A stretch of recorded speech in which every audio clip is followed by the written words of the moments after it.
I've asked Dee when we get started to give me a really awesome signal. Was that it? Okay, there we go.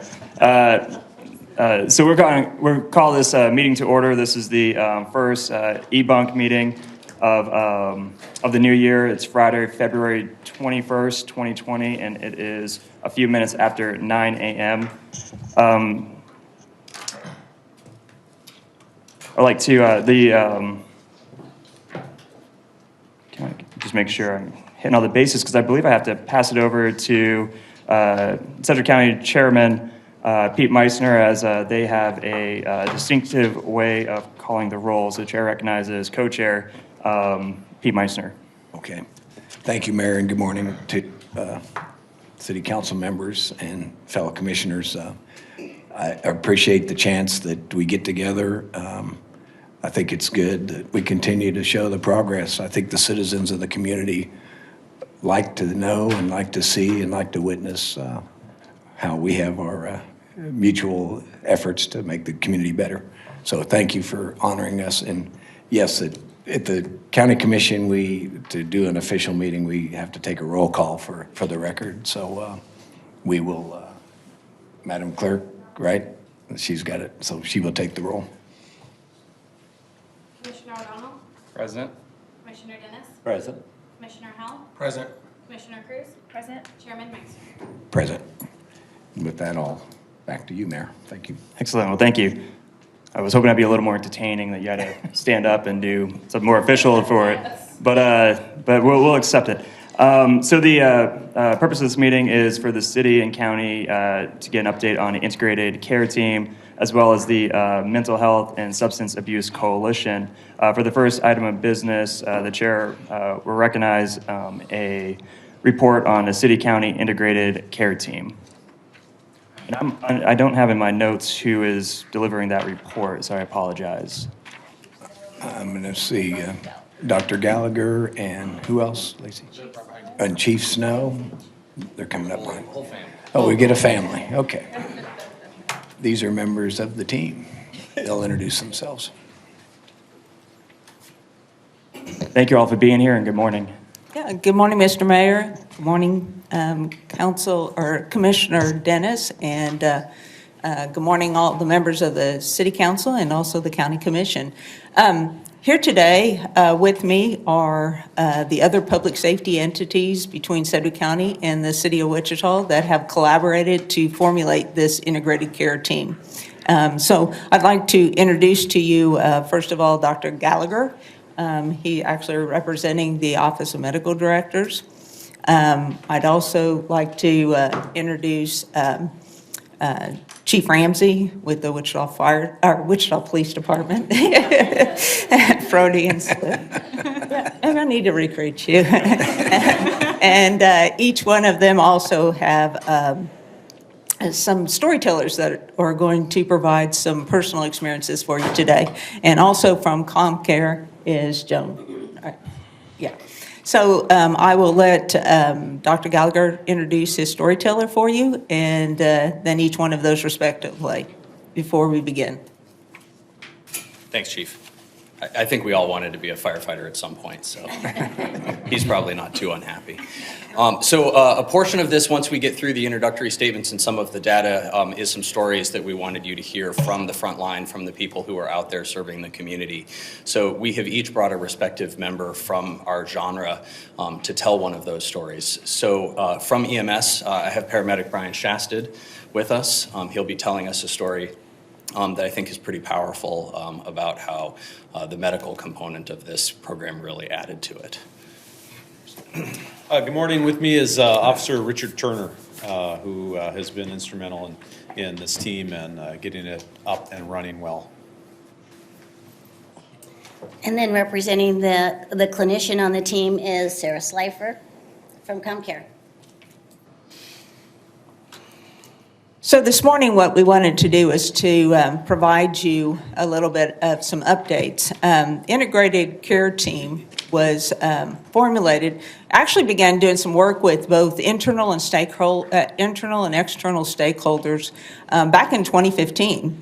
And at that time, we, as public safety agencies, thought that maybe we needed to evaluate the services that we were providing and the efficiencies and the resources that we had. So at that time, we all got together and we sat in a room and we began to evaluate and analyze the services that we were providing.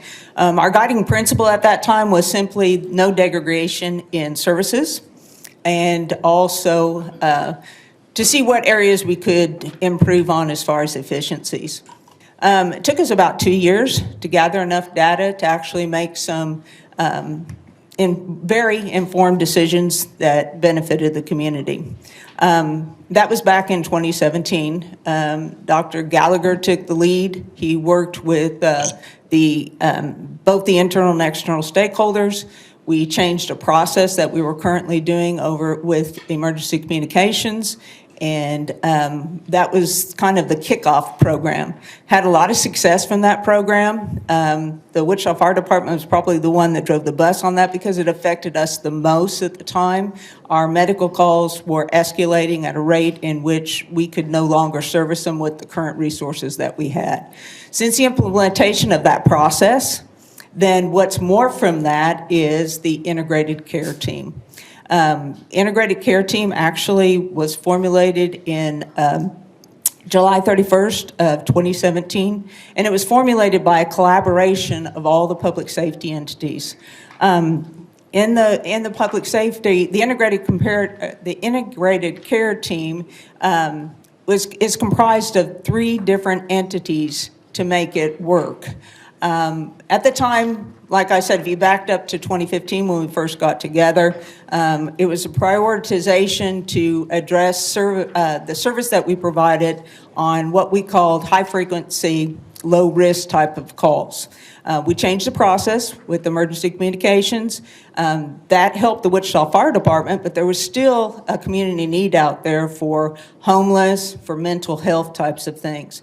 So as we continued our discussions and continued our analyzations of our current processes and the resources that we had, we formulated this team called the Integrated Care Team. To make this team work, it is directed towards mental health. To make it work, it takes 3 components. It takes a qualified mental health worker, which currently is being served by ComCare. It takes a law enforcement portion of it, and it takes a paramedic. And it has to have all 3 for it to be successful. What we're here today to do is to tell you we've ran 2 different pilot programs. One started in July and ended at the end of October, and then we're currently in a second pilot program at this time. So what we're here to do is to provide you the data from those 2 programs. And with that, then I'll turn it over to the next speaker.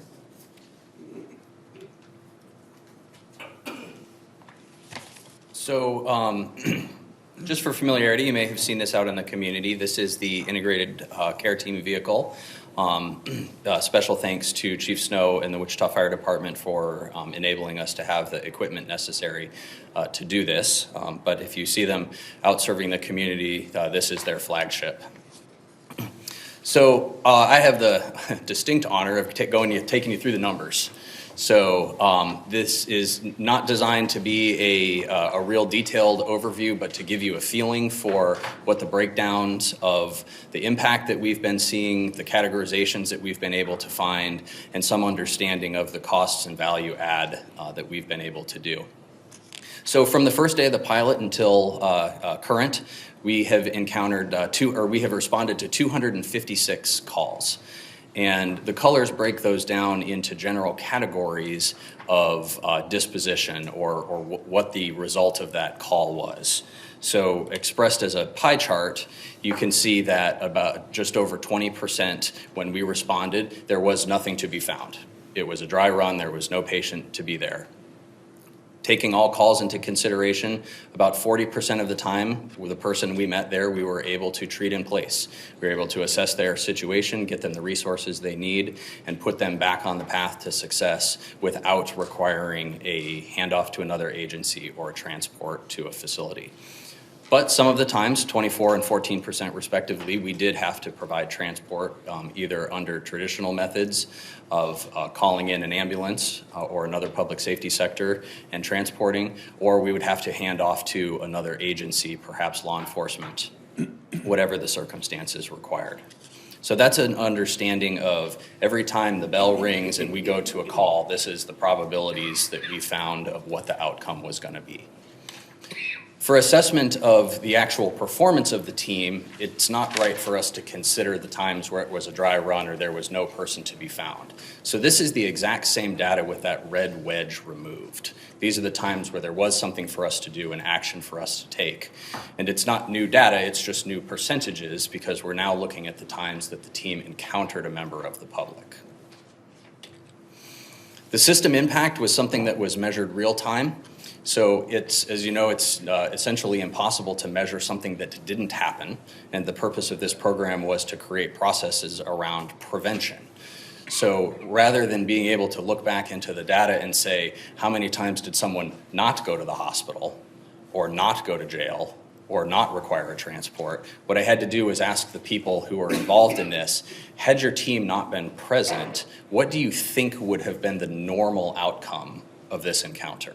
Would this person normally have been put in an ambulance and taken to the hospital? Would this person normally have been put in a police car and taken to jail? And the comparison between what they were able to accomplish and what their expertise of our system said what would have happened in the absence of the team is where we come up with these numbers. Sir? My apologies for butting in with a question, but is there any way to calculate possibly how freeing up these resources might have correlated with a decrease in response time? Or is there any measurable way that we can see that this has led to less time it takes to respond to a 911 call? Probably not. Okay. This size of a program and the number of patients that we encounter, the impact would be small enough it would be challenging to measure from a response time standpoint. Okay, but it's reasonable to believe that if we had 158 freed up law enforcement agents who could respond to a crisis now, they were likely to be able to respond to that crisis Correct. faster than if they were busy doing something else. Okay, thank No you. doubt. Yeah, the response time of an unavailable unit is what it is. So when the crews tallied them up, and this was a one-to-one case, they filled out a paper survey for every encounter that they had, talking about some of the outcomes that would have been expected from the norm. And you can see that in totality, we got to about 376 911 resources freed up.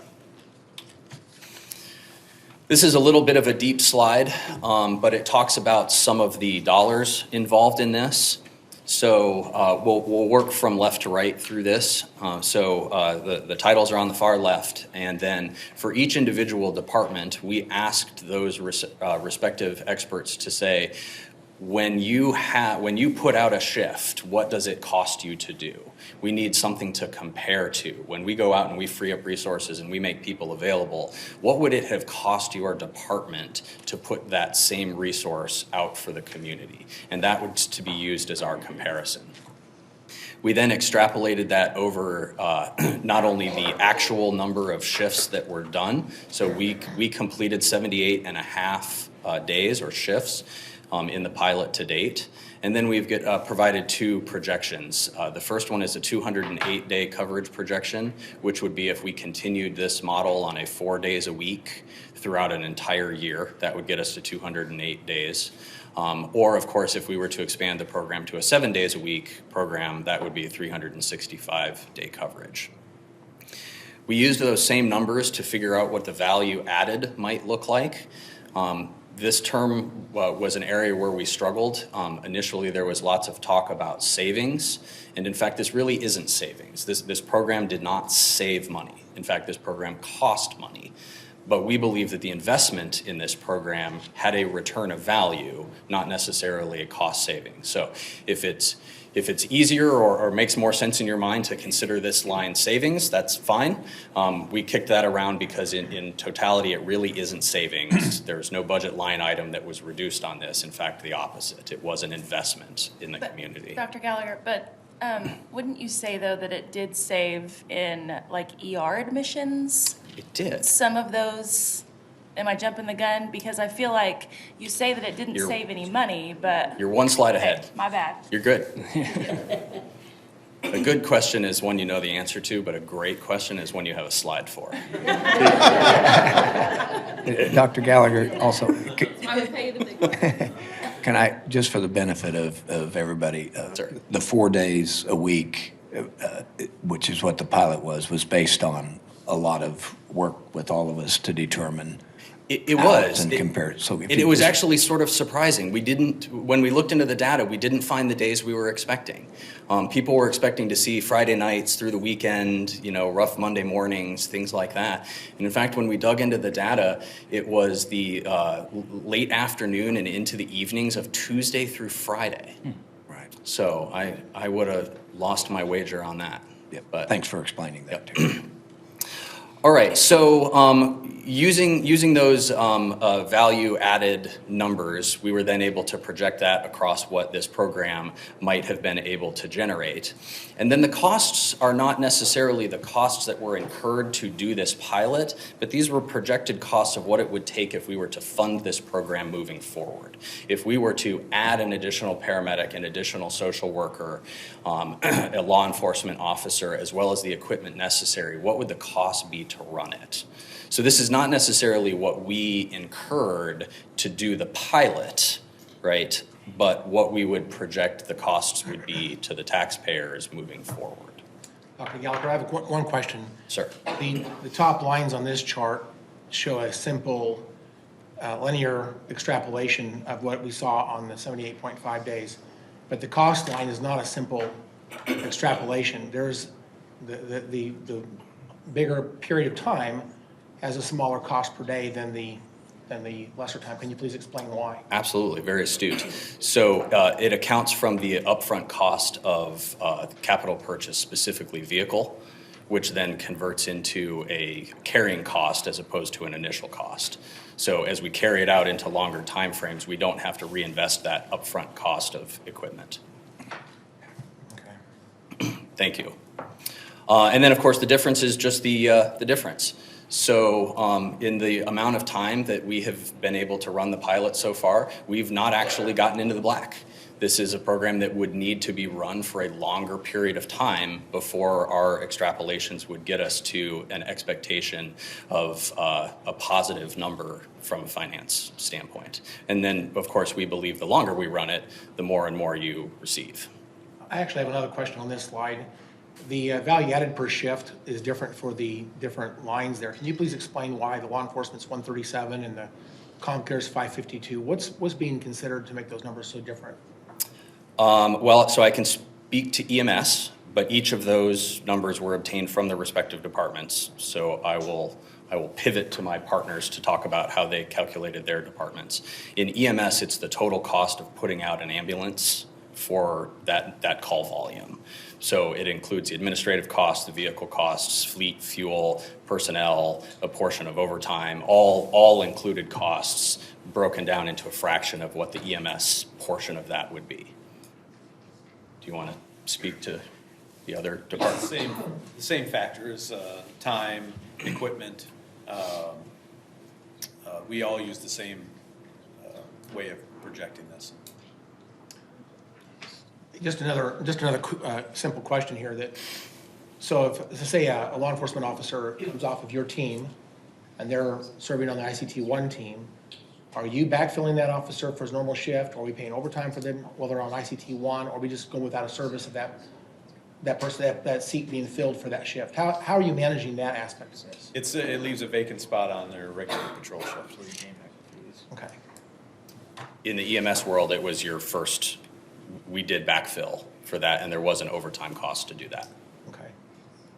Are you covering those estimates in these numbers? Yes. Cost of overtime is built into this? Okay. Correct. And at ComCare, we're just leaving that position vacant in our program right now. Okay, thank you. And that's the same with fire. That's what we do, leave a spot open. I guess I did it differently. We filled the spot. All right. So Commissioner, to your point, there was also some discussion early in this about what's the impact that's happening from the larger healthcare system and specifically the hospitals. Fortunately, Wichita State partnered with us previously and did a cost avoidance study, which had some numbers on it. I apologize, I don't know the intricate details of how they did their study, but we were able to obtain some of their results. So of the 111 hospital visits that our team projected would have occurred, so again, they went through each and every call and they took tick marks as to what they thought would have happened. 111 of the encounters they believe would have resulted in a hospital visit. The WSU study tells us that on average, these hospital visits, 39% of hospital visits will result in an inpatient admission. And then using their numbers, we were able to calculate some costs of the inpatient cost of avoidance as well as the outpatient cost avoidance. And when you get into hospital numbers, the numbers get big fast. So, thank you. So just touching this slide, and we compare it to the last slide, it appears that when we talk about going into the red, it's the government's, the budget that the municipality and the county is spending is going into the red until the program continues on, which it should go into the black. But the actual taxpayer savings is $1.2 million. Is that a correct read on this? I don't know that we could connect those because this is healthcare costs which are not necessarily borne by the taxpayers. Yeah. People who pay for healthcare also pay taxes though, right? Correct. Okay, so maybe a better interpretation or citizen neighbors might be a better terminology to say our community, people who would normally go to the hospital, if you took all those people up instead of paying a $22,000 of an inpatient stay, through this program, they're avoiding that $22,000, and thus that avoidance is saving those people who would otherwise be spending that money as a community $1.2 million. Is that all of the payers for healthcare collectively would be saving? Now, some of them would be targets that we don't traditionally think about, like insurance payers.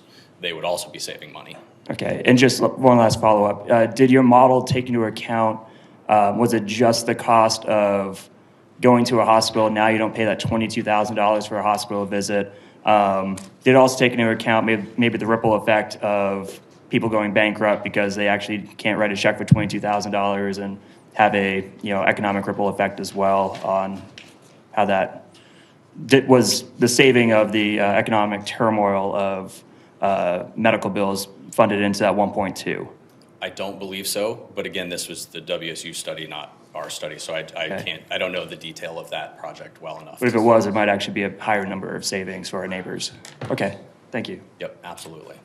All right, so now for the good stuff. So that's the program and the breakdown from a black and white standpoint, but I don't think any of us got into this for the black and white. We got into it for how we serve the people, which means you need to hear from the people who are actually out there touching the public.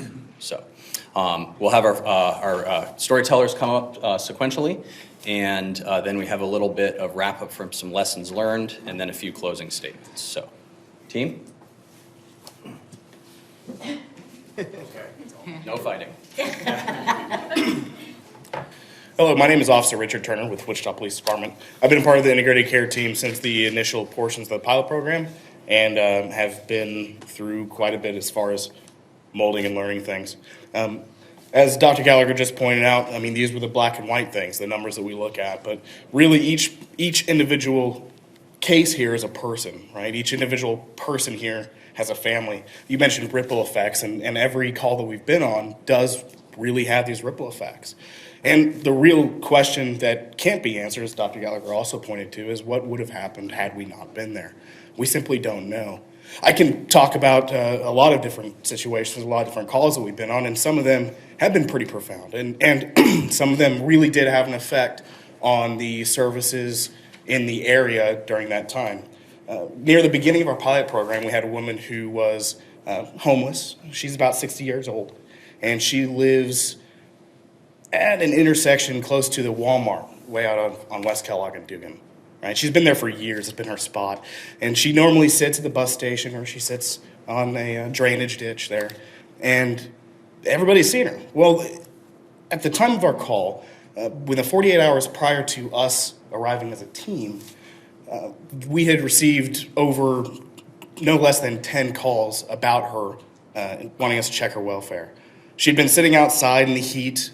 She had been, every bit of her skin that was exposed was sunburned to some degree, and people were concerned.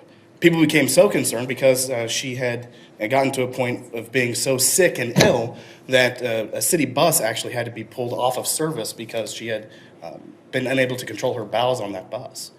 But she's an intelligent woman, right? So when police would come out, and our EMS would come out, or anybody would come out and say, hey, we need to help you, we need to get you to a hospital, she would simply say, no, I'm fine. I'm okay. I'm okay. And legally, there's steps, right? We can't force care on people unless we can demonstrate, or they demonstrate an inability to show decisional capacity, right?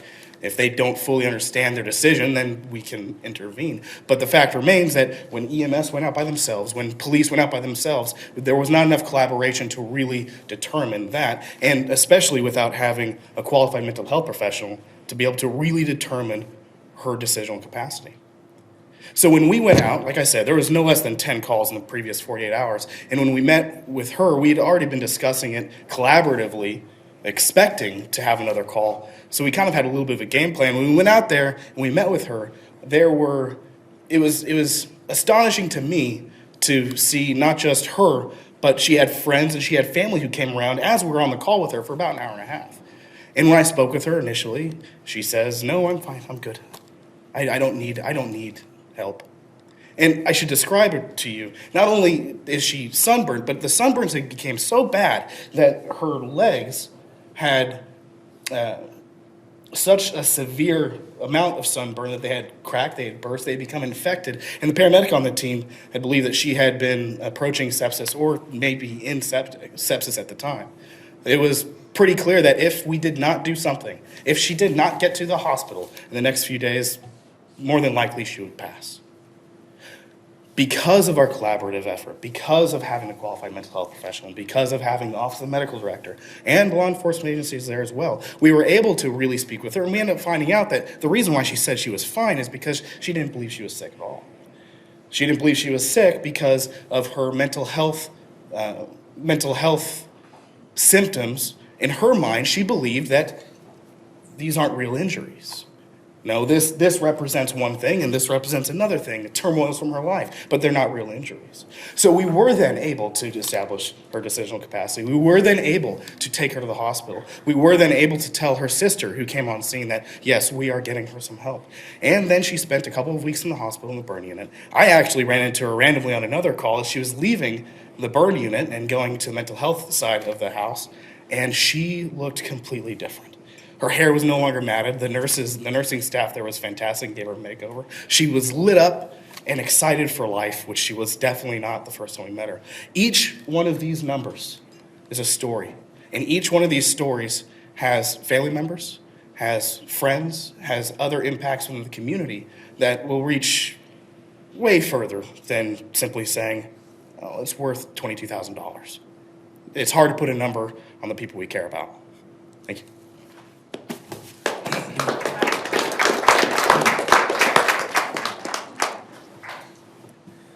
My name is Brian Shasted. I'm a paramedic with Sedgwick County EMS.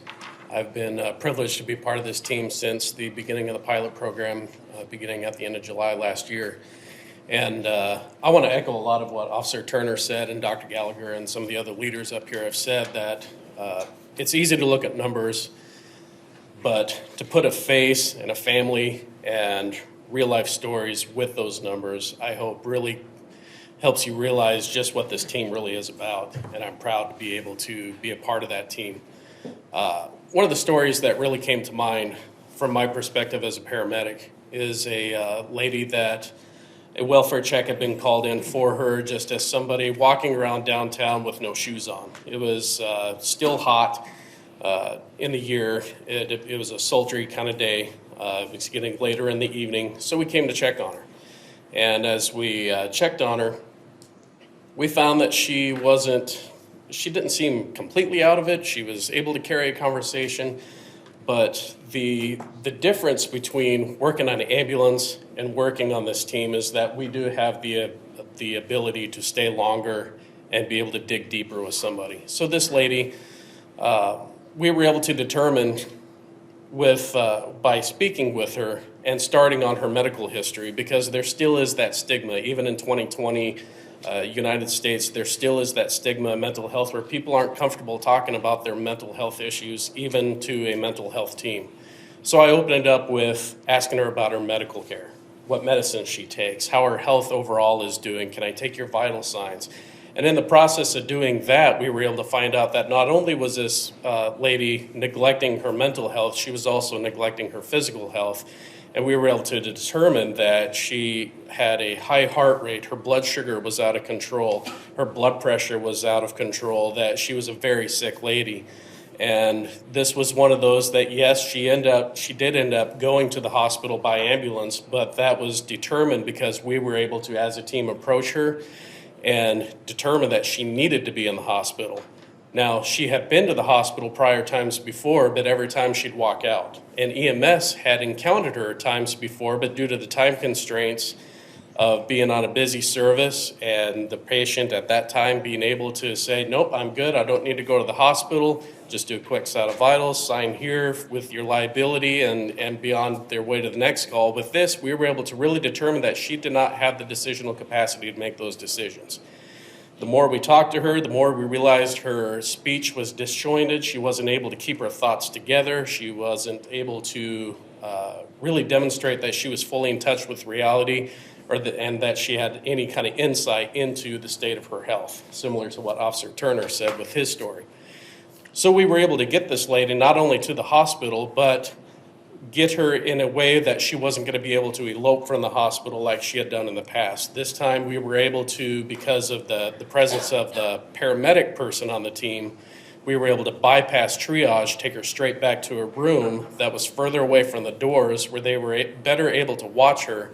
And then she ended up being admitted for several days, getting her healthcare needs under control before she was admitted to get her mental health needs under control as well. So again, she also had a family. She had people that cared about her. She's a member of the community like anybody else, and just as deserving of the help that we provide. So I'm glad that we on this team were able to provide that for her.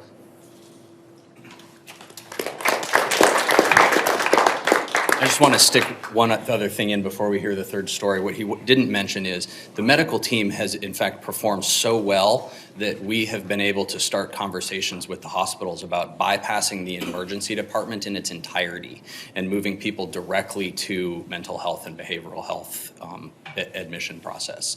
So to be seen as such high quality that they don't even require the physician assessment in the emergency department is noteworthy. So congratulations.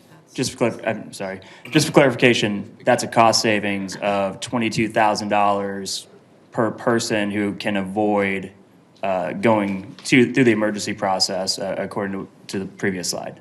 I would certainly have a cost savings. I'm not 100% sure exactly what it would be, but skipping the ER is a good way to save money. Thank you. Sorry. Hi, everyone. My name is Sarah Slifer. I'm one of the qualified mental health professionals from ComCare that was part of the initial 90-day program. I want to reiterate the importance of having a team collaborating together to come up with better plans than if we were working separately. For example, many times if someone is in a mental health crisis, kind of the protocol for law enforcement or fire EMS, depending on the situation, is to take them to the hospital. And in some cases, absolutely, that's what they need. However, many times that's just another trauma added to their life, especially if it's involuntary. That's another person overwhelming the emergency department system and the mental health system in our community. So with that in mind, with bringing the mental health piece to the person, we're often able to come up with safety plans or provide more tools and resources to actually help the person and resolve the situation they're going through. And that we can get pretty creative in our safety plans. We can follow up, we can have someone from crisis calling and checking on them, all sorts of different things. And on the flip side of that, many times when law enforcement or a paramedic goes out to see someone, they're very aware that that person needs help, but they don't have enough pull to justify forcing that person into getting help. And of course, the goal is never to hospitalize anyone involuntarily. It's definitely the least fun part of the job. However, it's an important part, and in some cases it has to happen. So being able to have the team together, working together, where we can facilitate people getting the help they need and thus avoiding them getting sicker, potentially getting arrested, repeated 911 calls, all those other things. So for the specific story I'd like to share, there's one evening, I think we got this referral from ComCare. The family had called not knowing what to do.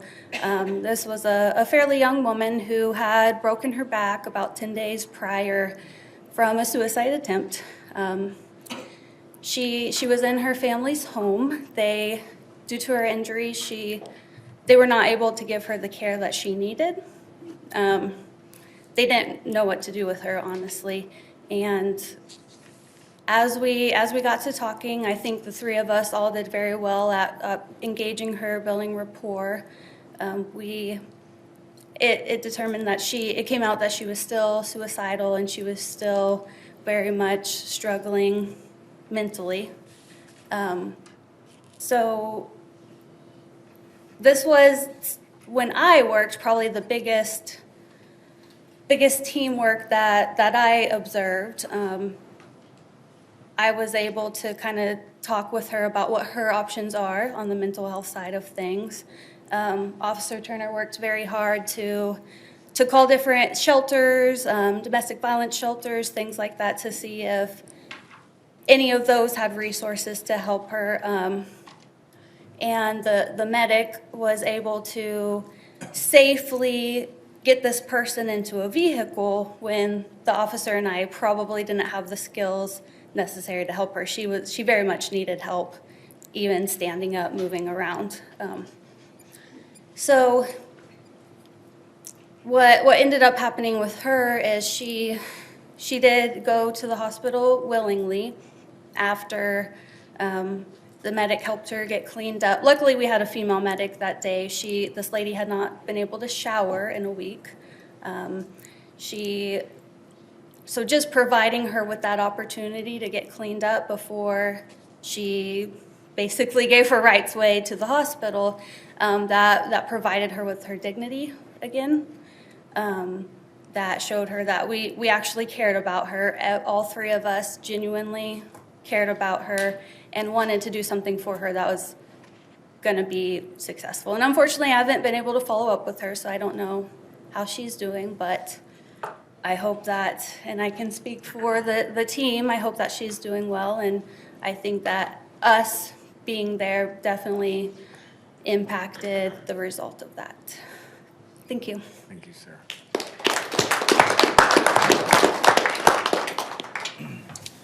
Some of the lessons learned in this pilot was the demands of the work. Now, we've talked many times about how more and more of the mental health issues fall on the backs of the criminal justice system, whereas it's not a criminal justice system issue, it's really a health issue. But because of lack of resources, we continue to have criminal justice as well as other parts of public safety pulled into this crisis that we're in. We know that it's demanding on our staff. We talked about, you hear these sensitive cases, really they're heartbreaking cases, and when you're dealing with that day after day, there is a cumulative effect. We do see burnout with staff when it comes to dealing with these issues. And we get We get people entering these fields that really do care about people. And day after day of dealing with these types of crises can have an impact. The documentation is lacking in many different aspects. One area that we've talked about further is a collaborative database that collects all of our information to help us be more effective in dealing with people that are suffering from mental illness. There is not one system that everybody can use. I would love to have ComCare have access to our calls related to suicide threats or mental health related calls and collaborate with them on doing follow-up, because so many of our calls are repeat calls on the same people over and over again. And we know the formula is to get them stabilized, but our systems aren't built to collaborate in that way where they can see how many times this individual has called us and how many times we've dealt with them. That is an important part of successfully addressing the issues that we are talking about today. Obviously, staffing impacts all of us. You heard us discuss how we've pulled people from other areas, in many cases left positions vacant, as well as several of the team members need to keep up on their training, that they can't do this full-time because they lose their skills that are important, say for paramedics, that they need to be using on a regular basis to stay at the top of their game. We lose team members to injury, illness, promotions, and that can have an impact. So there is a desire to expand the team so that others learn and gain the expertise associated with this collaboration effort. There is a proposal to create 3 teams and a 1-unit rotation that will address the burnout issue, as well as bring more people into the unit in case we do lose someone, and that is as portrayed on this slide here. I don't know, Doc, if you want to add anything to that or not. You got it. Okay. The idea is to give them some time on this, to rotate through it, maintain that expertise, but also be able to rotate off and go back to their traditional functions so that they don't lose their skills of being an officer or of being a paramedic or of being a firefighter, but all the while keeping them engaged so that when it is their turn to serve on this team, they have the expertise to do the intricate work that we just heard about. The areas that we can improve on, we've got to continue to focus on the follow-up with the suicide threats, the nuisance behavior, those calls that are driving our neighborhood issues that all too often you know about. This problem area is oftentimes by an individual. And to have the time, so our mental health calls, when our officers go on mental health calls, we know they take about twice as long as your average call. We talk about use of force in policing and the importance of slowing things down and communication. Well, when it's busy and we're getting complaints from people that I waited extended period for a burglary response, that's in the back of these officers' minds. And they feel rushed when that radio is blaring and there's nobody to respond to calls. And to give these the staff the time to take their time on these calls and work through them and be thorough and focus on sustaining their efforts so that we're not responding out there the next day and really helping these individuals, they need that time. And also to follow up on suicide threats or incidents that are happening at 3, 4 in the morning when they're not around, where they can go and use their expertise and their collaboration to lower these calls and get individuals the help they need. The direct admit was mentioned. If we can cut through, cut off the ERs, which can be long wait times, in addition to the costs, are problematic. We need to continue to grow the collaboration with others in the community, involve the homeless outreach team. We know that chemical dependency is often a lot of the mental health issues we deal with are, we're seeing an increase in drug-related psychosis, which are driving a lot of the issues with the increase in jail admits, the increase in criminal charges as well, where if we can get some type of chemical dependency treatment available. Someone came to us today and said, I've been committed burglaries, I'm on meth, I want treatment, can you help me? it would probably take about 6 months before we could walk them into treatment. So what happens is they go back to their ways. There really needs to be some other options for people, which you'll probably hear about through our other collaborative team that we're working on. I just want to add a few more lessons learned after hearing everybody speak. You know, mental health conditions are brain disorders. Brain disorders are physical disorders. And we know that you improve a person's physical health, you improve their mental health. And vice versa, if you improve their mental health, you improve their physical health. This pilot program is the absolute example of trying to address both collaboratively. And I will say this team is really phenomenal. We have had just outstanding collaboration among all the leadership, but the team has gelled so quickly. I mean, they were supporting each other within hours of being on that van together. You know, you just have to work collectively. And I'm going to throw out a technical term because what we also found, like the hours, we didn't expect the hours and the days to be Tuesday through Friday. We expected them to be overnight Friday into the weekend. We also learned that the population we're touching through this pilot are not the people that are walking through traditional doors.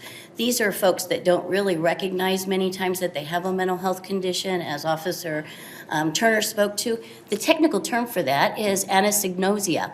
And it is a true and real symptom for a subpopulation of people that have mental health conditions. They don't recognize it. They don't know that they're struggling. They don't know that others know they're struggling. And it's very different work to engage that population than your traditional person you're going to encounter in any of these other intersects. So we also learned that course correction is going to be pivotal to making this program successful over time. We all knew going into this that we were testing some theories, testing some thoughts, and over time we've discovered that there's probably a need for some change. Positive change, because we've learned about what each other's strengths are and where the passions lie and where the team works best together. So when this group comes to the council or to the commission for funding, it's going to look a little different than when we originally talked about in all likelihood. So what we have found is that we think that Wichita would be supplying the technology and the equipment and the police representation on the team. And we see the county providing support from the mental health services and from EMS for the paramedics. So little different than we originally started. If you remember, we started with, I think, 7 different collaborative partners, and we shared some roles, and we think we need to more clearly define those. And I think everybody up here on the leadership team feels this is the best direction to go at this point. So with that, we've learned a lot. We value one another. We value the interactions in the community, and I can't underscore the fact that it's not just about the individual we're serving at that time. The nice thing about being out there and intersecting with families is you can bring the family along with the issue as well. Oftentimes, if you're picking up and transporting to the hospital or you're transporting to crisis, privacy laws will prohibit some communication with family. This way, when they're there and they're involved in the interaction, we can get them involved in the outcome. So very powerful program. You heard the stories. There's nothing more impact than what they've already shared. So with that, we stand for any questions you might have. I have a question. Madam Vice Mayor. Thank you. Playcom. Chief Ramsey, you said in kind of passing that if someone came to us and needed help, it could take 6 months for them to get that help? Yeah, not only is there a shortage of mental health inpatient treatment, and I'm talking inpatient, it is significant delays and times in getting people the help they need. So they could get examined and they could get a diagnosis, but then getting them to their treatment place would... Correct. And it's true with not only chemical dependency, but also mental health. So often we drop people off at a hospital for mental health treatment. They're suicidal, and oftentimes they're released on a voluntary plan, and we're back there again the very next day. The system, we need to fine-tune the system so that there is follow-up with these folks sooner than when they are, than what is happening right now. Okay, thank you.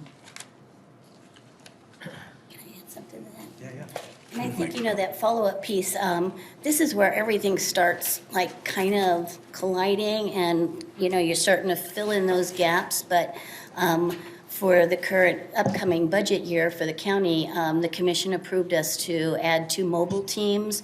We see them as providing that follow-up going forward when we get those positions filled for the folks that are being seen initially through this program. So we think we have some plans in place, and we're just going to keep evolving.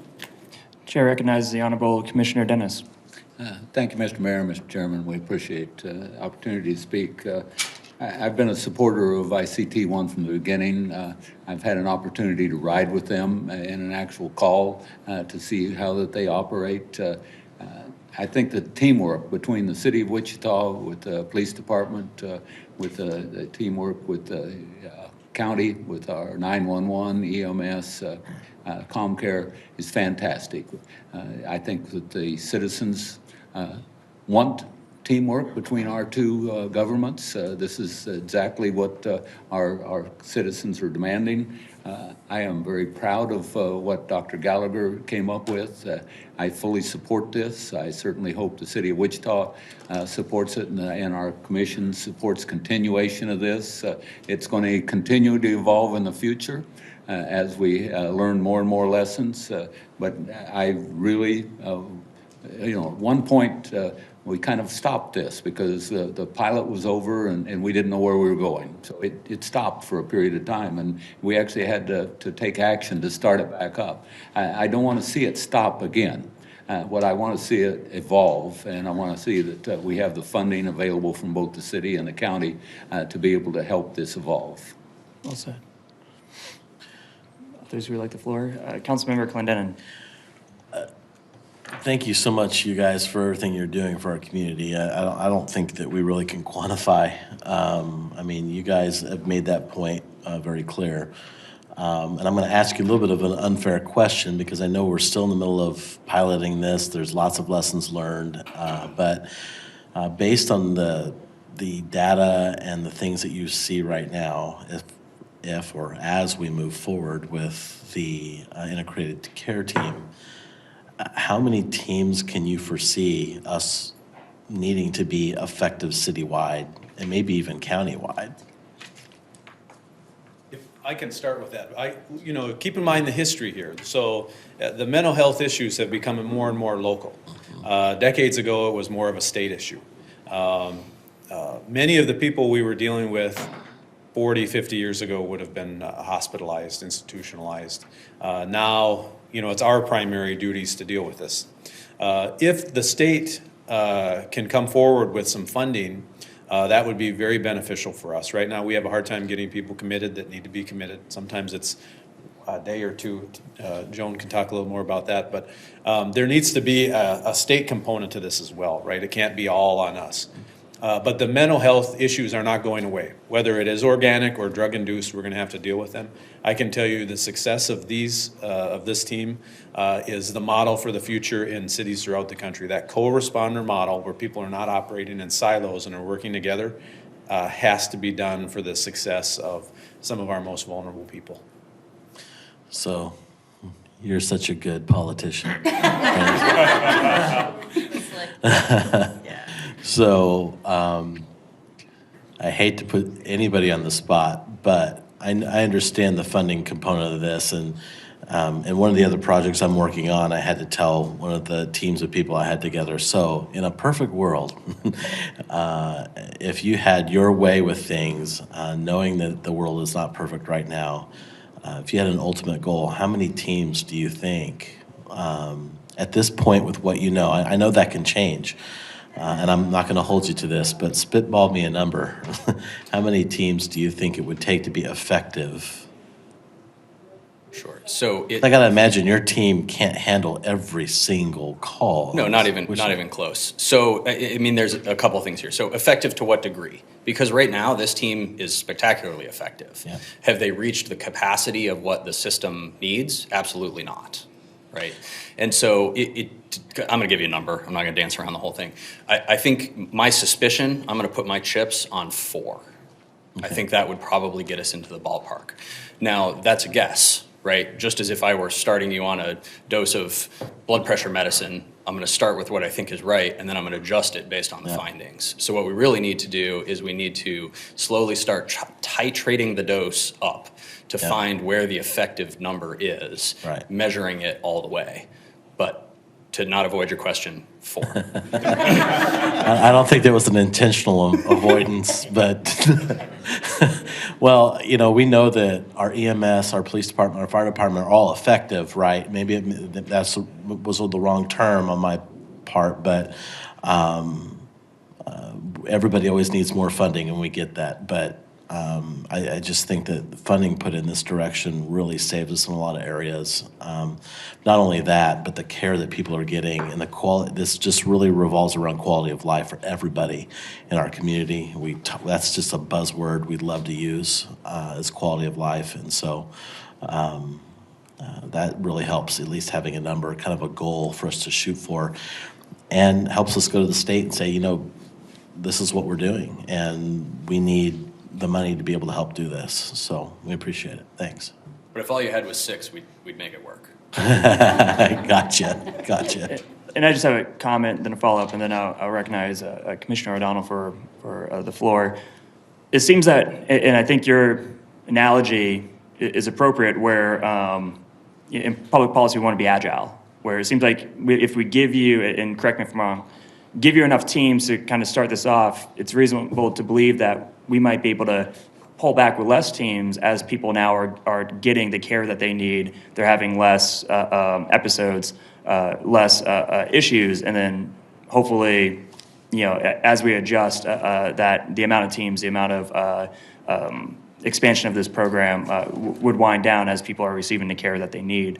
Is that a fair assessment? Yeah, we want the right response for the mission.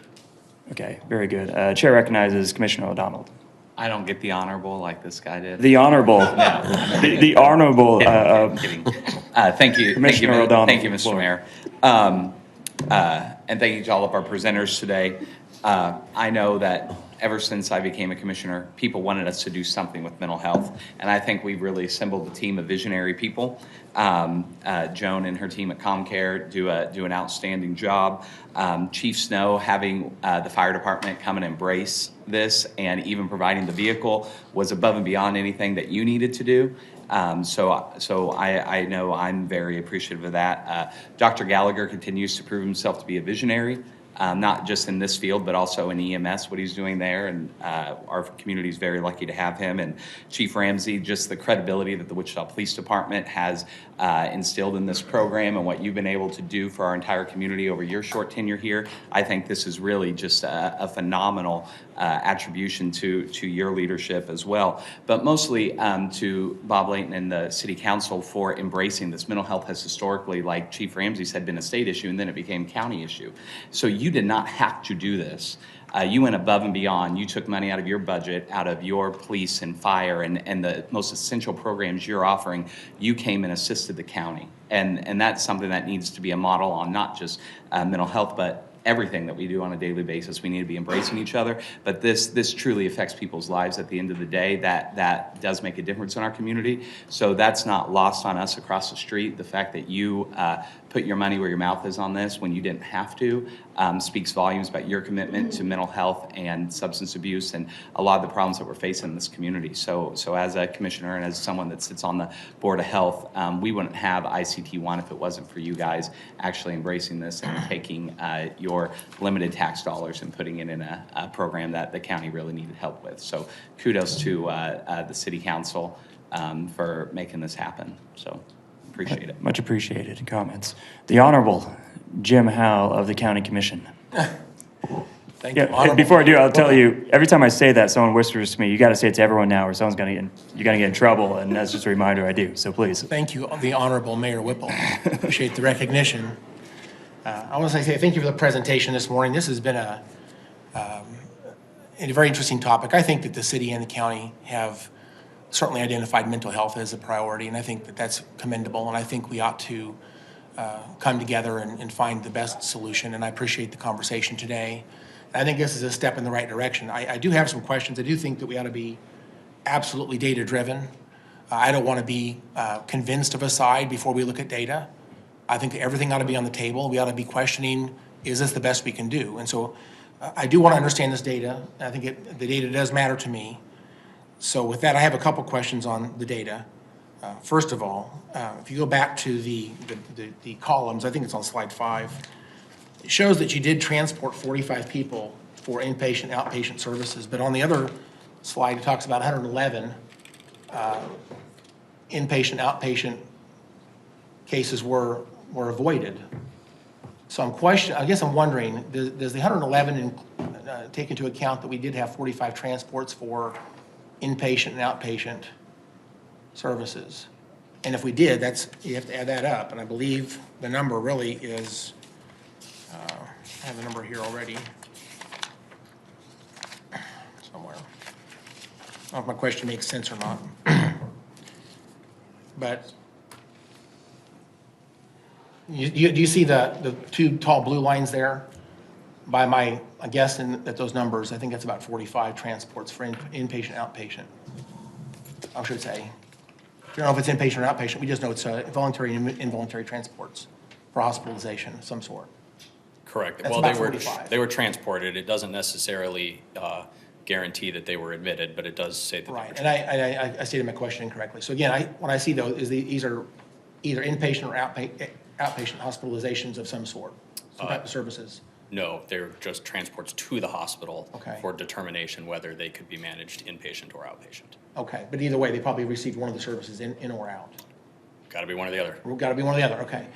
Now, there's a slide that talks about the Wichita State University cost avoidance study. And you guys say there's 111 visits were avoided. Is that relevant to the 198 that you interfaced with over a period of time, or what is that? 111 was a measurement by the team, boots on the ground, projecting what they believed the typical system would have resulted in that patient's outcome. So yes, those are within all of the patient encounters. Okay. Now, there's no guarantee they're right. These guys are pretty good at what they do, and I'm confident that when they said, under normal circumstances, we would have taken this person to the hospital, I believe them. Okay, very good.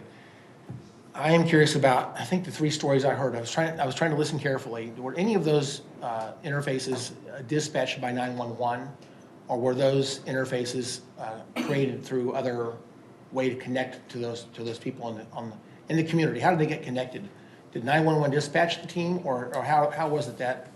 So because we didn't have the intricacies of exactly what call criteria would be best for the team, we did not place the burden on the 911 system of assigning these calls.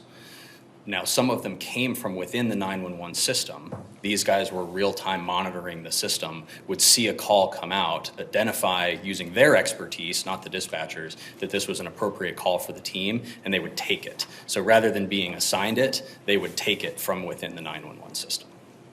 Okay, now in the future, if this is stood up as a persistent mobile mental health strategy, do we anticipate that 911 would actually, in that case, dispatch this team, or are we going to continue our current way of doing that? My hope is that it would be collaborative, although I do believe that as we refine this and we understand it better, we would be able to establish criteria that the dispatchers could identify as this is a high probability call for an ICT-1 team. But I don't think I would ever want to take away the team's ability to say, this is in our bandwagon, give it to us. Can you please remind us the hours that I guess they were 10-hour shifts, I understand, but what time did they initiate their team each time they came together? What were the hours that they operated? 2 p.m. to midnight. 2 p.m. to midnight. Commissioner, if I could say something real quick too, the popularity among the police officers on this, and when you talk about how they're dispatched, frequently I would hear officers asking if ICT-1 was working and if they were available because of the complexity of these cases and the time involved. So if they weren't dispatched, I know oftentimes other officers were asking for them to respond. Yeah, that was huge in EMS. That you'd get a call for is ICT-1 available, and the dispatcher would say they're on another call, and you could just hear this collective, dang it. Okay. I am curious about a comment. I think the Chief mentioned a minute ago. You said a lot of times these issues are escalated with substance abuse issues. I think we all kind of know that. I am curious on that chart there, why, it looks, again, trying to interpret the bars there. Looks like SAC only had probably one case. And SAC is our sobering unit. Am I correct about that, Director Tammany? Why is it we only had one case that ended up in our own sobering unit, if I'm reading that correctly? Well, it's difficult to say. Oftentimes it can be, sometimes their behavior isn't appropriate for SAC, where they are causing a disturbance, where they're problematic, where they probably wouldn't be allowed there because of their conditions. Go ahead. Thank you, Chief. And that is a very good point. I mean, a lot of times it's not the appropriate answer right there. Yes, the fact of the mental health issue as well as their substance abuse issue can be comorbid a lot of times and can pair off of each other. However, what we try to do is find the most effective answer for them that day, the most effective path to a better life. And a lot of times SAC just isn't that. SAC is a great facility, it's great for the community, but just wasn't great in those individual circumstances. And it's hard to say why, because each situation is so different, sir. I guess I'm just surprised with the large number of cases here that, again, apparently only one of them actually got to the sobering. To give you an example, sir, if we're going to a mental health crisis call, it could be because a family member called 911, it could be because it was a mobile crisis unit on the mobile board for ComCare, it could be EMS brought us in, all these different reasons. But a lot of times when it gets to a point of a mental health crisis, that crisis supersedes their addiction, right? So that crisis there needs to be addressed before we can really address the addiction portion of things. So it's not necessarily appropriate for somebody who's actively experiencing homicidal or suicidal ideation to go to a sobering unit. They need to go to a hospital. And Commissioner and team, I think we have other comments and questions, and we need to, and some of that detail we can get one-on-one if we need to. So That's fine, I'll stop talking. I do have other questions, but I'll get to them if I have time. Thank you. Very important discussion. Chair recognizes the Honorable Council Member Bubach. Thank you very much, Mayor.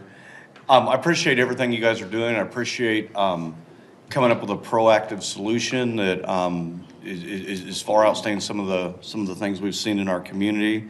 One thing I'm interested in is, are we seeing this happen in a certain area of town? Is it more something that's happening inside of 235 in the suburbs? And do we have like all the data you guys have provided here, is there any way we could get like a plot map to show where the occurrences are happening? I'm just trying to, I don't know if you can answer any of those questions and kind of tell me where you're seeing this. We've got a heat map we can send out to Okay. all of you where the team was focused. We could also show you where the most mental health calls are separate from ICT response, whatever you'd like. Okay. Do we have just kind of a 50,000 foot view of where we're seeing it right now? Can anyone answer that, or? 50,000 feet from there. Can you see? So mainly downtown. Yeah. Okay. So in the previous 90 days, I'd be glad to give this to you for a moment. we have that. It's been shared before. It was provided to both groups previously. We can get you an additional copy. We don't have it today, though, do we? Correct. It was at the previous meeting. So in broad strokes, it represents where the traditional call volume is, that this is a subset of the rest of the call volume that we run, but we'll get you the detail. Okay. And it would be good, sorry to jump in, it would be good to see even on some of the calls where they were requested but couldn't come out as well, not just where they were deployed, but, the calls, That were missed.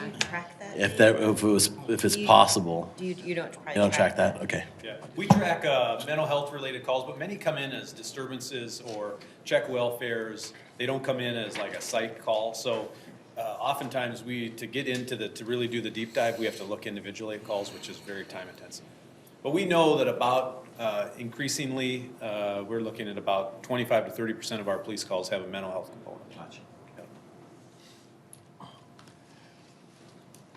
Mr. Mayor, thank you. And just to recap, thank you that things like, I know Councilmember Brian Fry and I were involved in some of the early discussions, watching all the departments come together. 911's not here, but they've been a big part of it, as you know. The sheriff is not up there, but he has had if we were all looking at financial impact, the fact that we avoided X number of bookings and jail time is another financial component that's beneficial, and it's really for the community. So I've enjoyed hearing the stories and seeing what you recommend. I think you're right. We started with 7 agencies all split in time. You've isolated it down to 4 or 5 with specific roles. That's incredibly responsible maturity of this program and your flexibility. So want to thank, in the recommendation of 3 or maybe 4 groups rotating to keep your people fresh. Fantastic idea.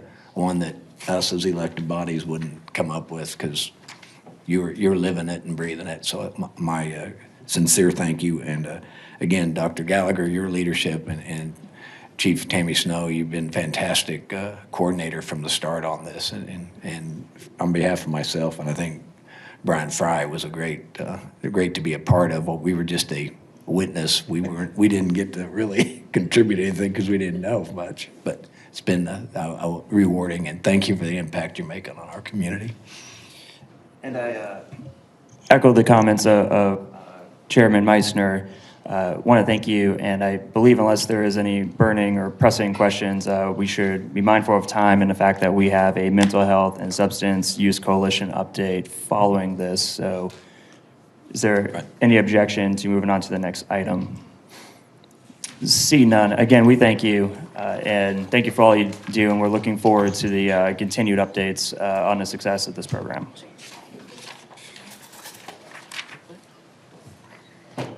Next item of city-county business is an update on the Mental Health and Substance Abuse Coalition.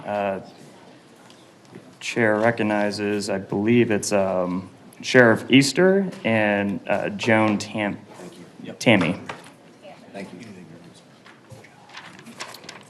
Welcome, sir. Thank you.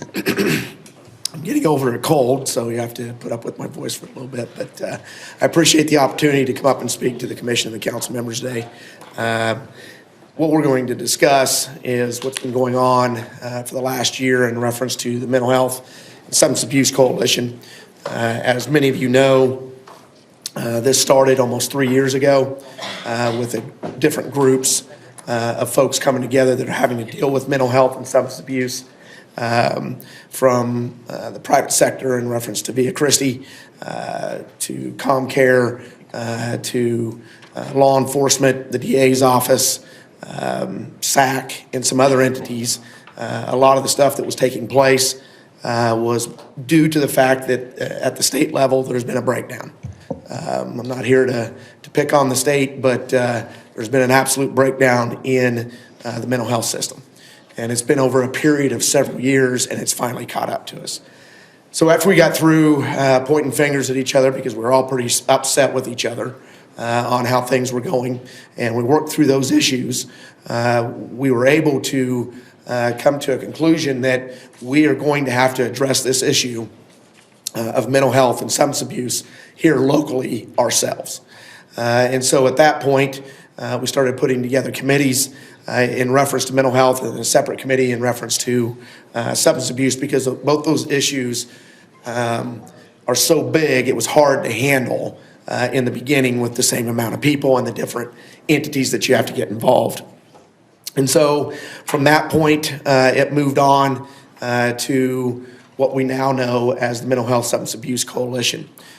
And what has occurred there is that we combined both of those entities, from the substance abuse to the mental health issues, because what we found was it's a lot of the same partners, a lot of the same groups that are working on these issues, including homelessness. And so now homelessness was added to the group as well, because a lot of the folks that are homeless suffer from mental health, or they suffer from substance abuse, or a combination of both. And so what we'll start stepping you through here today is we have completed the strategic agenda process.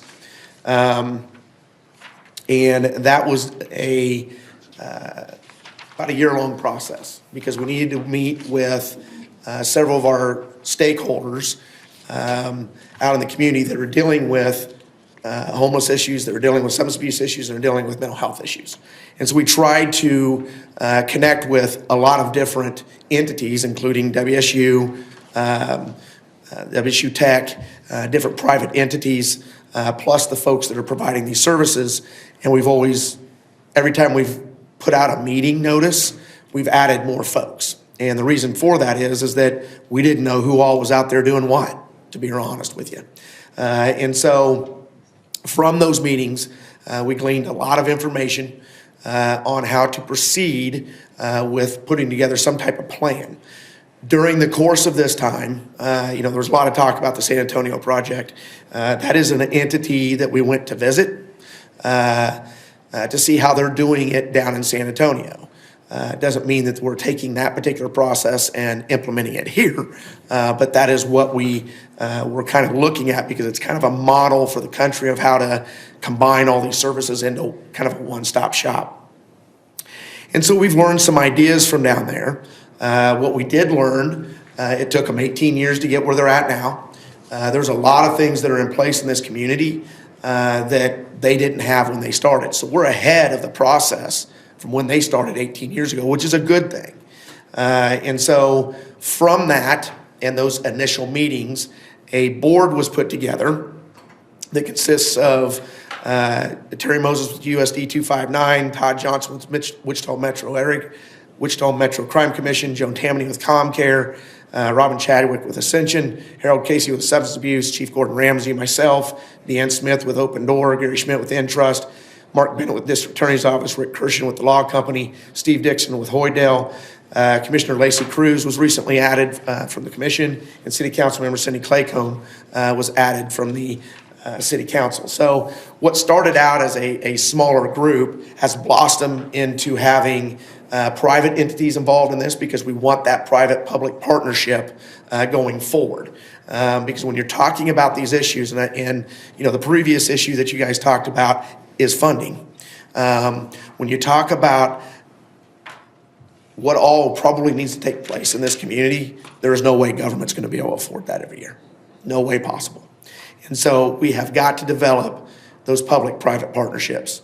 And so that's why you see the diverse amount of people that are on the particular board. With that, we enlisted the help of Author Bradley. WSU conducted a lot of outreach for the board to look at who all needs to be involved in this process and to get stakeholders' input into the strategic plan. Author and Bradley helped develop the plan, but there was a course of several meetings that took place to have that input put in there. The other thing that has happened is there was several studies done by ComCare and Ascension Via Christi to really look at high utilizer numbers and to look at other type of mental health and substance abuse issues that are going on in this community, so we could have that pertinent information to start building the plan. So I know it took us almost a year, but there was a lot of effort put into this. Again, the coalition has a chance to put structure, benchmarks, and resources towards serving the community in effective and efficient ways while using best practices learned through research in Wichita and studies from communities across the country. Coordinators Jennifer Wilson and Wendy Hummel were both positions that were hired by the county to help put this process together and help to continue it forward, because everybody that you saw on that list of board members, we are all have our full-time jobs. And that's what was taking so long over the 3 years to make any progress whatsoever, is because we could only put a limited amount of time to it. So we had to hire some positions to keep moving this forward.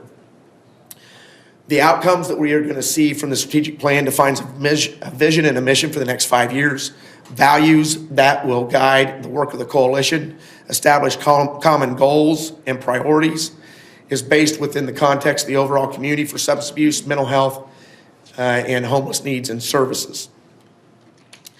One of the last things that I'll speak about, and then I'll turn it over to Joan to talk about specifics in reference to the strategic plan is that the ICT-1 project, was something that a lot of the folks that you're seeing on this list was a part of, because we know that there needs to be change. The ICT-1 is a program that blossomed out of some of the discussions that we've had for the last 3 years on this, and I think I hope it proved the successes you're seeing out of that.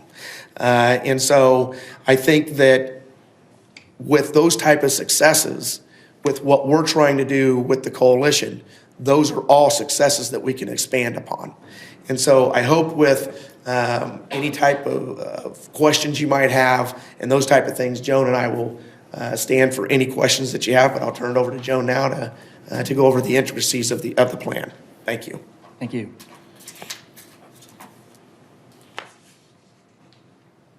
Joan, welcome and good morning. Thank you. Just an FYI, I know it seems like we've been talking about this for a long time, but this is a really complex, complicated issue, and we often hear, get it done, and I just want to say, it's going to take time to get it done. It took a long time for us to get here as a community and as a society in general. It's going to take time to find what works and to get those partnerships in place. So recognize that while it doesn't look like there's any formality, a lot has occurred. I mean, building relationships is time consuming and it requires continuous effort. And, as we moved into the strategic planning partner, we had to learn each other in different ways. And we learned about WSU and the strengths they brought to our team, and Bradley and Bothner as well. So I know everybody wants it done. Just be patient with us. We're going to get there. It's just going to take a little effort. So let's see. As electeds, we hear "get it done" a lot too, so I know. we understand. True. And I will say something the sheriff said. I was in Topeka for the last 3 days advocating for funding, and that's always a challenge. But one of the things I heard from all the other providers that were up there and other agencies familiar with behavioral health and substance use issues, and then a lot of the legislators and senators that I visited with while up there, everybody is looking to Sedgwick County because they know the funding isn't adequate that they can provide, and so they're looking to us to see if we can find some efficiencies and some solutions that can be then modeled in other communities. So the eye is on us, and we have a grand opportunity with this. So I just wanted to start with this particular slide because I think when we talk about behavioral health or mental health specifically and substance abuse specifically, everybody has a different interpretation of what that is and how broad that group is and how do they intersect. And this coalition is focused on that absolute intersect. So right there in the center, we're talking about the people that overlap homelessness, those with substance use disorders, and those that may or may not be homeless. So we're talking about a smaller population, and these are those high utilizers. These are the people that are using resources in all of these systems, and it's not coordinated as well as it could be, and so they're bouncing between them, and that gets really costly. It gets costly in terms of man hours. It gets costly in terms of you start a process and you go down a path and they jump to another system and you start over. So the effort is on that smaller collective component that overlaps, those that are struggling with in our community for efficiencies and effectiveness.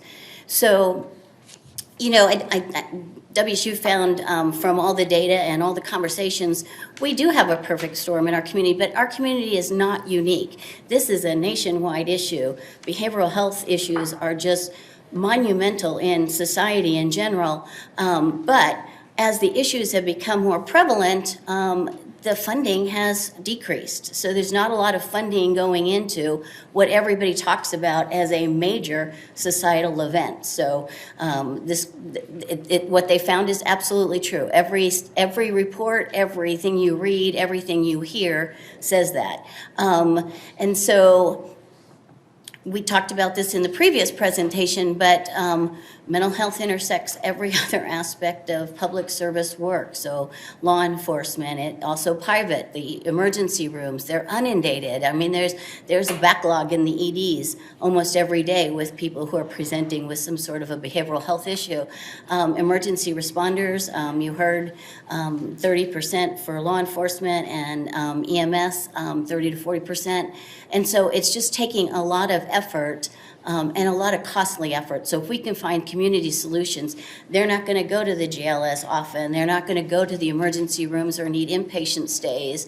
We have to transport them when we get them up to the state hospital. We don't have a state hospital local. We don't have regional beds. So what? We got to get them into a vehicle and transport them, and nobody transports for free.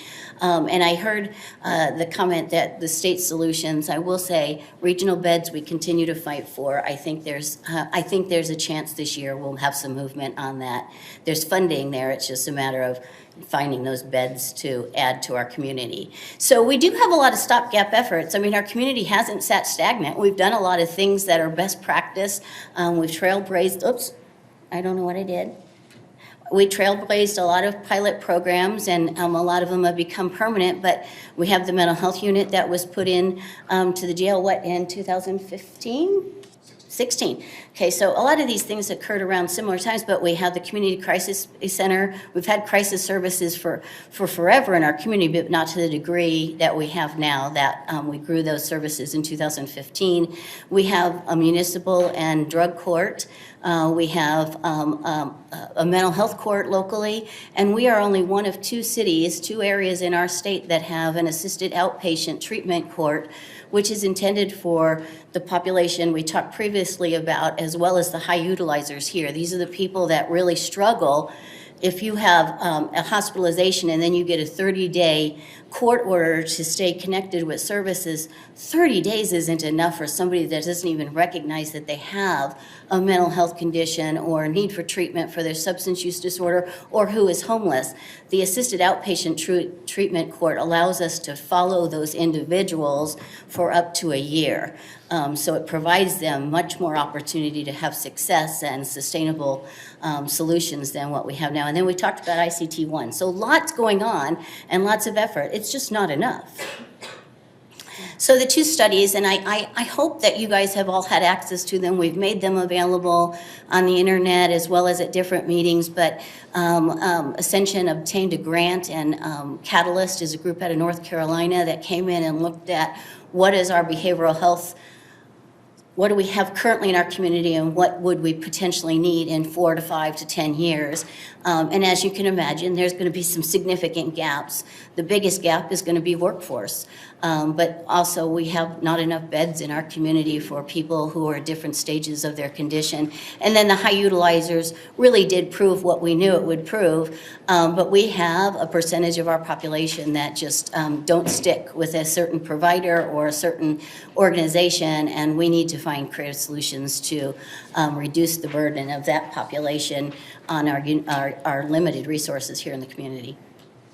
So some of the priorities that WSU and Rothner and Bradley found from conversations and different stakeholder meetings is facilitating access, having more access points, and more importantly, making sure there's handoffs with those access, finding ways to develop new solutions, and then we're going to have to get really creative in finding new ways to fund these innovative services and processes that we take place. So the strategies to try to get there were broken into 3 separate task forces.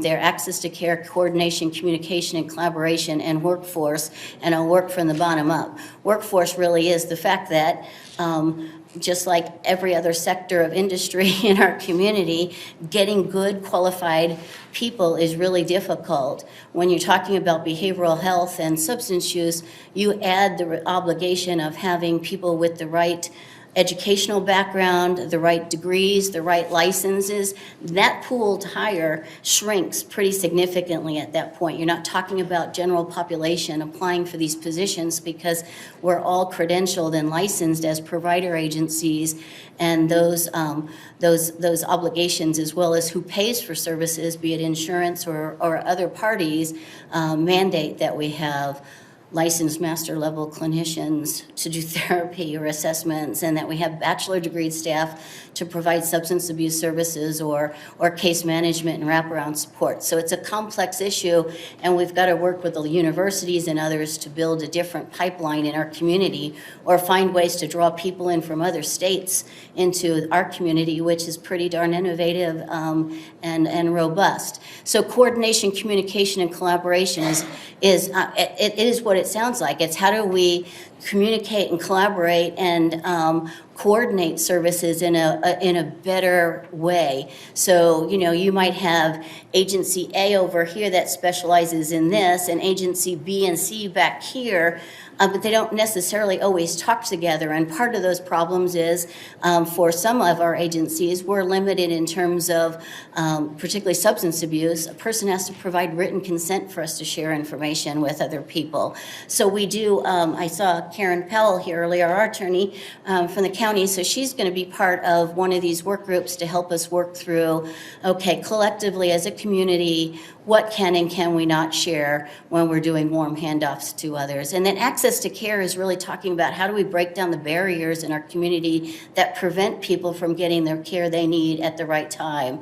Transportation's a big issue. We all know that people have a hard time getting around our community and getting out of the community if they're going to a service provider outside of the central district, but also other issues, in terms of, again, some of that communication stuff and some policies and some mandates that are unique to different organizations. So how do we start breaking that down, and how do we create a warm handoff system where somebody may present at agency A but really need agency B's services, and how do we connect them without losing them in that transition period? Because that's often what happens. We make a referral to another agency and we hold it to the person to try to make it there. Our population that we're talking about, they live a difficult existence. They're struggling with mental health issues. On top of that, they probably have a substance use issue, and they're just trying to meet their basic needs because their housing is unstable or inadequate. So we need to be better working with each other in terms of getting people there and not just suggesting they get that service, because we're going to start over. So year 1 through 3, this is the work of a large number of people, but everybody seems to agree that we need to right-size the Community Crisis Center. We're at capacity at this point. The capacity exceeds what we have, but in addition to that, we kind of are a gatekeeper to other services in the community. So the goal is to, at some point, craft in the next 1 to 3 years, how can the Community Crisis Center serve as a virtual access point? And since we're not going to build a structure where everybody's working in the same area, how do we create that virtually and know what's going on in the community and other provider agencies and get those resources to people right away? Shared data, it's hard to work and with your high utilizers if you don't know who those high utilizers are. I know the sheriff has a population that he knows is high utilizers. I'm assuming my population overlaps that significantly, but we don't know that because we can't share that data very easily at this point. And so finding ways that we can, as a community, build a collective data point for working with this population. Transportation, we spoke to that. We don't have sufficient emergency housing when somebody is in an emotional crisis or a substance use crisis. And then, again, how do we start building that pipeline in year 1 to 3? Because if we don't start building that now, in another year, 2 years, we're going to be in a real critical point in terms of being able to effectively deliver services. And that's going to increase the risk for every party in this room. It's going to result in more need for housing for people who get arrested. It's going to result in potentially more injuries to staff because you don't have the staffing to support the crises that are going on. It's going to result in more law enforcement picking up that burden in the community. You name it. It's going to continue to escalate that crisis.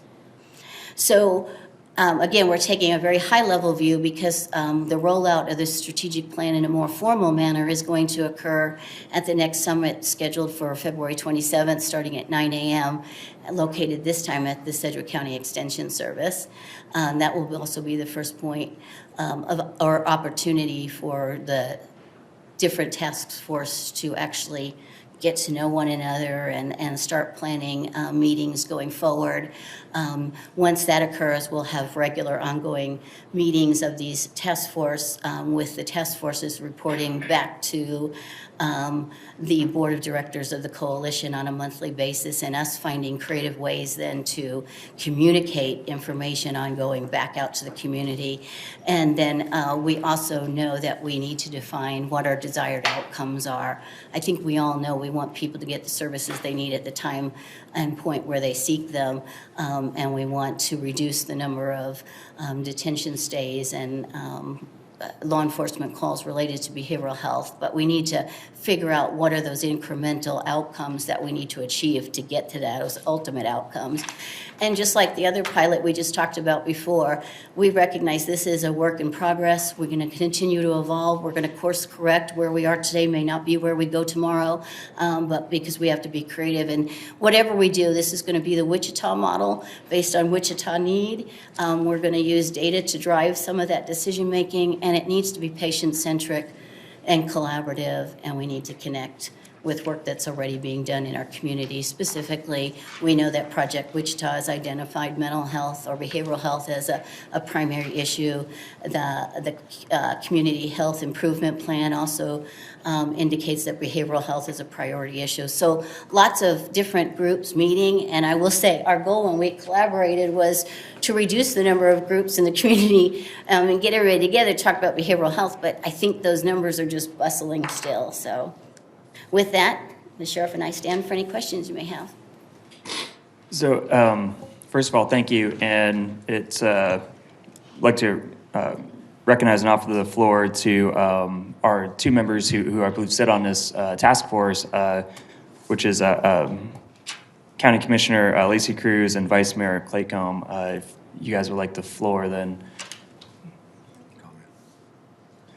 Yeah, I just want to say thank you so much for the hard work that you guys continue to do on a day-to-day basis. I mean, I jumped in, when I was elected, one thing that I talked about even before when I ran was mental health awareness, and it affects everybody. And so first of all, I just can't thank you guys enough for all the work that you've done and the information that you've shared with me. If I could just break this down really, really fast, it's about making the front door easy to find. I think that people who struggle just don't know where to go, or they don't have the access, or they don't have the guts to tell somebody that they need help, plus they're addicted to whatever they're addicted to. So I think that that's mainly, in my mind, it's making the front door easy to find. The stress of this work is unreal for all of us, but what we're doing right now is we are changing the course of Sedgwick County. Like, this is hard stuff that we're dealing with, that we're talking about, but all of us together, we really are changing the course of this county. I am continually impressed with organizations like Humankind and Open Door and Union Rescue Mission. I'm really excited about the possibility of the collaboration of those groups. And there are so many that I didn't mention, but I just want everybody to understand that this is such a collaborative effort, and everybody has to check their egos at the door. This is not about any one individual person, organization. This is about a community coming together to figure out where exactly we can help people in their greatest need. If we could have, for lack of a better word, the Taj Mahal of a community crisis center, if we could put it in one location, if we could collaborate our services, what would that look like? We just spent a ton of money talking about a performing arts center. There's a big uproar in our community about the Riverfront Legacy Master Plan, when in my mind, this is way more important. When we talk about the health of our community, it means the most vulnerable. And so for us to be able to drop on a map what that would look like, I think that we should start spending some time taking that to the next step.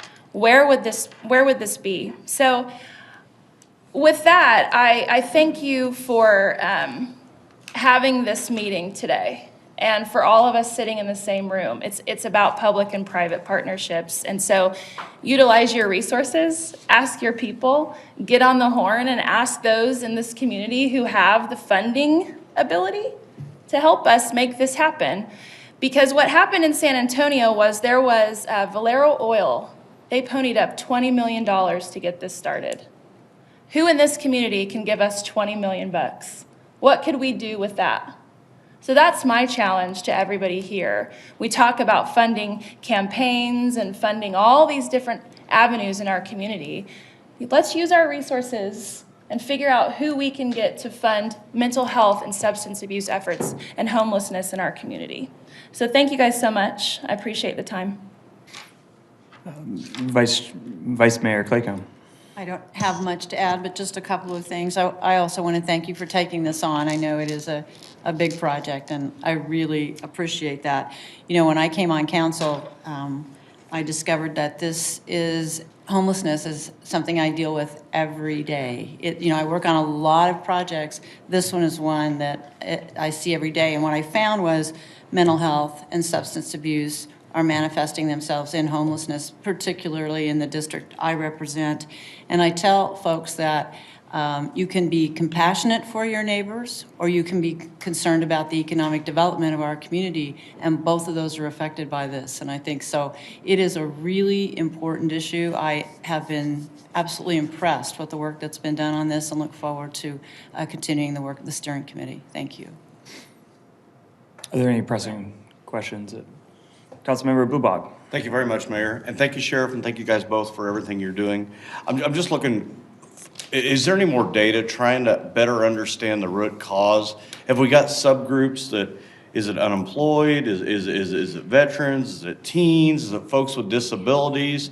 Are we doing anything to better understand? We see more of it in this group and that group, and looking for potential solutions so that we don't get into these situations.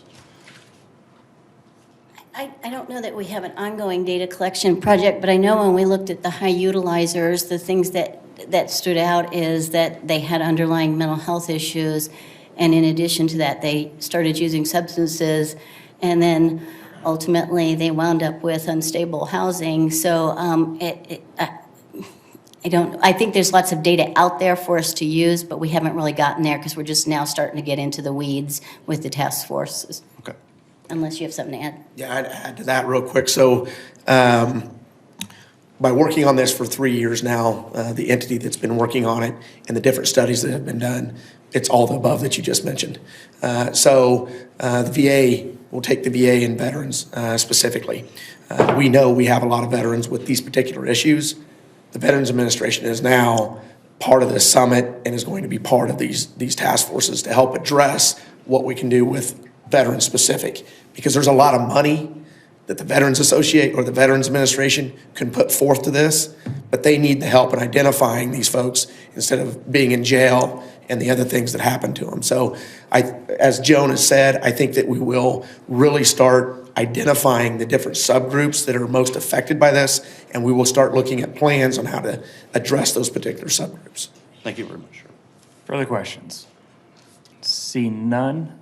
We like to, of course. Just mention one more time, the summit next week is February 27th. It's at the 4-H Extension building between 9 and 11.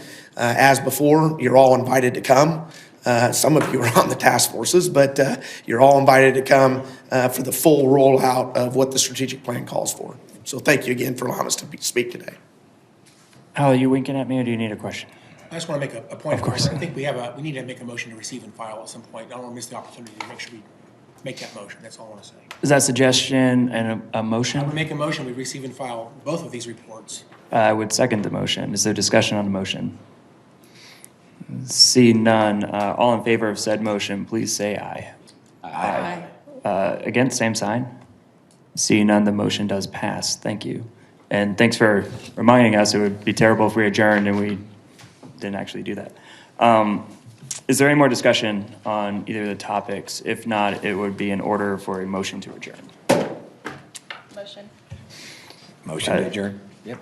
Motion comes from Commissioner Cruz, who's quicker than the other chairman, and I will second it. The motion has been made and seconded. All in favor, please say aye. Aye. All against, same signs. The ayes have it. The first e-bank meeting of the city and county is now adjourned. Thank you. I was actually.